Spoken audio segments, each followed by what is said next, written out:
Catherine Mraz here with Real Chicago, a Real 360. Very excited. Today we are interviewing Chicago's very own Manual Cinema. So first, I guess, let's hear it. Tell me about this amazing event. Yeah, so we had to obviously reschedule our initial plans for our 10-year anniversary because of COVID-19 and just like safety concerns as people that practice live theater where people need to be together, which is not possible right now. So we pivoted to streaming some shows online that were the shows we were going to originally have a physical run at the Chopin Theater this summer. And it's sort of a retro, we're calling it a retrospectacular, as it's a retrospective of 4 of the shows, kind of 4 of the seminal projects we've made of the many productions over the years, which include Lula Del Rey, which was the first project we ever made, The End of TV, No Blue Memories, and Frankenstein, which was the last feature-length show we premiered.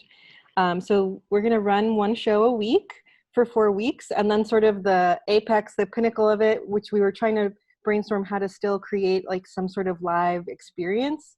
We're dubbing our telefundraiser event, which will premiere a new 15-minute live piece that we're creating to be streamed and performed live, and sort of devising with these new limitations on how many people can be in a space. And then it's also going to be like an hour-long special with special guests. We'll talk about the history of the company and have some fun surprises. So we're trying to still figure out ways to create live performance made to be consumed during a pandemic, because as theater makers, we don't want to just, we want to pivot and see how we can safely still experiment with performance in this new format. And because we do theater and film, and it's sort of in between those two things, so we have the tools and now we're just reapplying them in a new context, and seeing how that works, which is exciting. It's a creative limitation we're trying to get jazzed about. Definitely have that middle ground where I think a lot of other strictly live theater, let's say, improv or just musicals and stage theater, they're having such a struggle now surviving when you have this digital platform already and you guys have the film production company behind you, and you've been kind of merging the two worlds already. It's almost like that's the progression that everyone has to start going in the future if they want to continue to have a theater company. Yeah, and we're looking at it as a way to like really experiment with some stuff that will be used for a new show we're developing for the end of the year. So we're trying to really just experiment like this hybrid of the film that we've been making and the theater we've been making to apply to this new sort of framing of a computer screen or a live stream. That's very cool. So also, I know there's 5 co-artists, right? Co-artists, artistic directors. Yeah. How do you guys balance between 5 minds? Is it project to project? Do you guys all kind of dive in together creatively? I know they always have that too many chiefs, artistic directors. Yeah. How do you guys balance between 5 minds? Is it project to project? Do you guys all kind of dive in together creatively? I know they always have that too many chiefs or too many cooks in the kitchen phrase, which I know is a huge issue when you get creative. Everyone's got a very creative outlet and they want to go different direction. How do you guys keep that together? Yeah, totally. I mean, it's tricky, just like any collaboration. It's a little easier because we're of the 5, 3 of the 5 work on visuals mostly, and 2 of us, Ben and I, work on sound and music mostly. So there's a little bit of division of labor kind of built into the company in that way. Generally, it's project to project though. It really just depends on what the thing is that we're making, whether it's film or whether it's live theater, who brought the idea, like whose sort of concept is it. And yeah, we'll just kind of play to our strengths and see who has a background and an interest in a specific project. They might take a lead, or they might take a writing role. Generally, all of us have some input on writing for any piece. So usually there's someone who's like baby it is and who is like doing all of the active writing, but then they'll send it out for us to give feedback. And yeah, it is a pretty collaborative company. Like we all kind of have feedback on most aspects of anything we make. Yeah, we used Yeah, to I work. think Oh, sorry. All right, good. Yeah. I was just going to say that I think the fact that one of our big like models or things that we look to is film, and film is just like inherently a collaborative medium and kind of always has been. And there's like there's a long history and sort of like process that we can look to. And so I think the way that film is sort of iterative and it's made and then it's remade several times as you go from a script to shooting the film to editing the film. And so our process kind of like follows that a little bit, and that allows for all of us to sort of have our input at various stages of the project that are all sort of important to shaping what the final thing is. And I was going to, like, we used to work really sort of amorphously, and everyone sort of just did everything, and it wasn't clear, like, okay, like, I'll make some puppets, but like, I'm also in the show, and I'm also like talking about the storyboards. And, eventually we started to sort of give each other like titles, like, okay, I'm going to direct the show. You're going to be like lead puppet designer.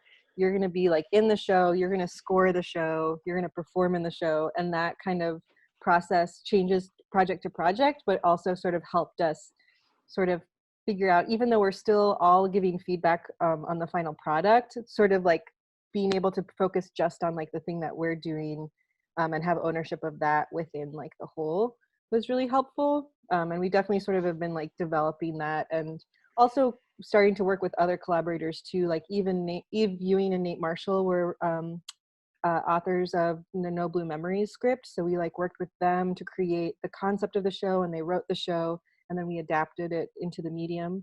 So we've sort of been expanding our process to also incorporate other artists for certain projects too.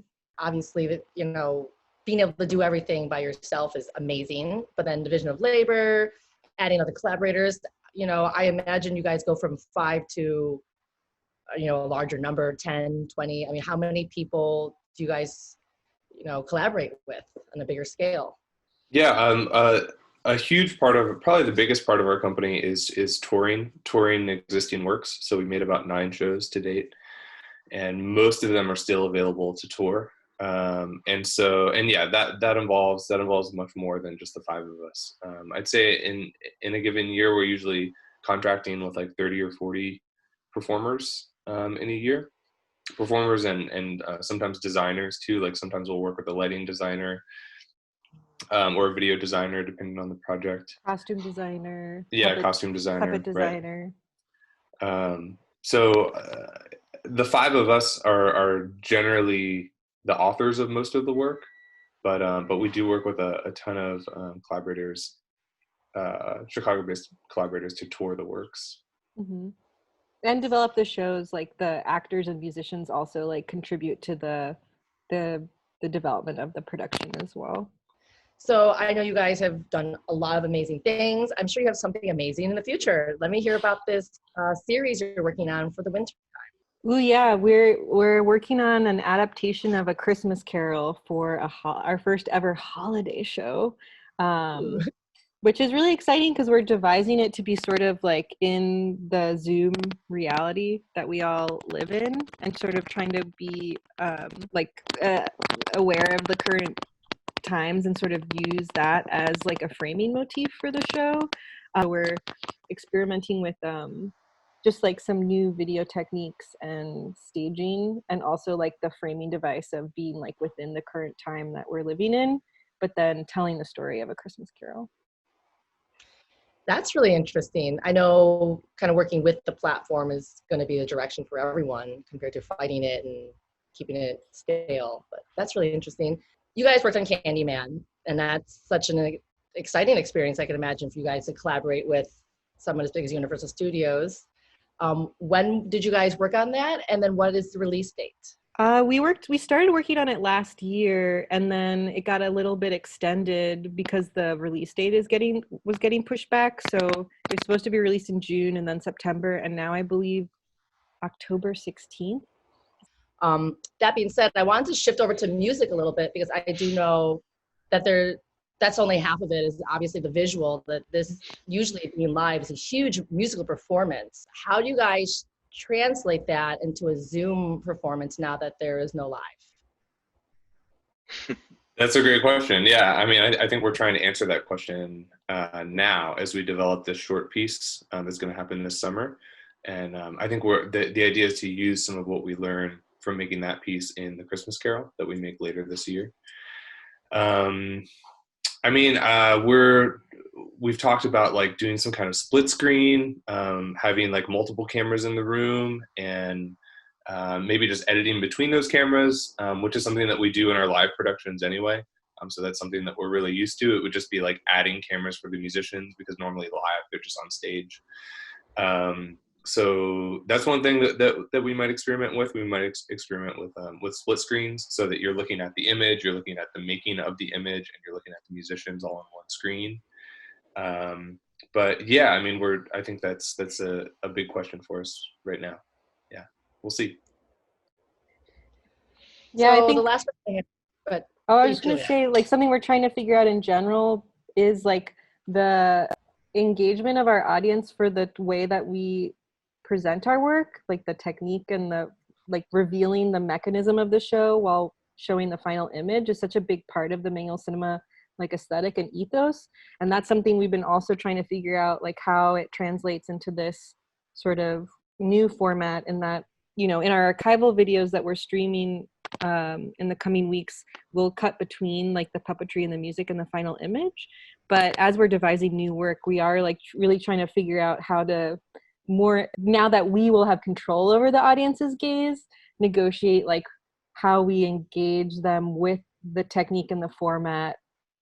Because usually it's sort of choose your own adventure, as like audience can look anywhere, but now we're in control of everything that they see, which is new for our theatrical work. So we're trying to really figure out like what's an exciting way to integrate that into the viewing experience from the conception and devising of the piece. So that's also something like new that we're experimenting with. Yeah, I think reminding audiences that the performance is live, even when it's now on this kind of rectangular screen, I think is really important to just the work coming across the way we want it to. And it makes me think about like the very beginning of manual cinema. We performed basically behind like a big puppet screen, and a lot of the like mechanism and a lot of the sort of like labor that goes into the piece was sort of obscured. And we had a lot of people like wondering if we were just like hitting play on a video, or like just not really sure like what they were seeing. And so I think with the live stream on like through the internet, you kind of like come back to the same problem, which is like if we don't show how it's being made, then it's sort of just like another I don't know, another like piece of content on the internet or something. And I think showing like that we're performing this live and that it's being live streamed, I think just like changes the dynamic of the performance and changes the dynamic of like the audience. Like they have a sense that there are like stakes to this performance, like that things could go wrong. And I think that's just like really important to what we want to do. Yeah, Yes. and you can go to www.manualcinema.com/watch, and that's where all of the streaming info is. And there'll also be talkbacks every week with artists from the production once a week on I think mostly on Saturdays, but that's on the website as well. So we'll be doing like a live talkback once a week for every show. And one more thing just to highlight is that the kind of like retrospectacular where we're streaming basically like archival videos of our work, we don't generally make those available to the public. They're usually for internal use, and we sometimes send them to like presenters and potential venues that book our work. But these are kind of like never before seen productions, and they're really like at least I think, like, they're really cool documents, like in and of themselves. And so, you know, we're like performing a new piece at the end of August, but also these streaming archival shows are like things that are not, typically we don't make them available to the public. And so that's really exciting for us to like show those to the world. I was going to say, it kind of is opening up our audience in this really insane way. And normally when we tour, we don't revisit a venue often. Like it'll be a couple years before we bring another show, if even, back to the same venue. So the fact that audience has access to like 4 different shows in 1 month of our work that might take them, like might never be possible in another context, is also really exciting to us, because it means we're just able to share so much more work in such a shorter amount of time in like such a larger net. And then, yeah, the other thing I wanted to mention is because of the cancellation of the live run, the donations, also 10% of the donations will go to the performers that we weren't able to hire, that we were going to hire for those runs, and also the performers that are in the archival video. That's been a really hard thing to negotiate with the pandemic, is that those 30 to 40 artists we work with over the year we're no longer able to employ them safely. So we're trying to also provide some compensation towards them through the fundraiser, and as like a COVID-19 relief fund, since we're unable to tour right now for the indefinite future. We'll see. And that is super awesome, because artists absolutely deserve to be paid for their work. Yeah. Commend you on that one. Good time. Well, I hope everyone will come join in for the month and see some amazing, spectacular shadow puppetry that they probably would never get the chance to see, and donate some money to great artists in the past and in the future who are probably struggling right now to work. And hopefully you guys have many more of these endeavors and can keep making these things happen until, if and when, things change. Really? Yeah, thanks. That's all we have for you today. This is Catherine Rash with Real Chicago and Real 360 saying, see you later.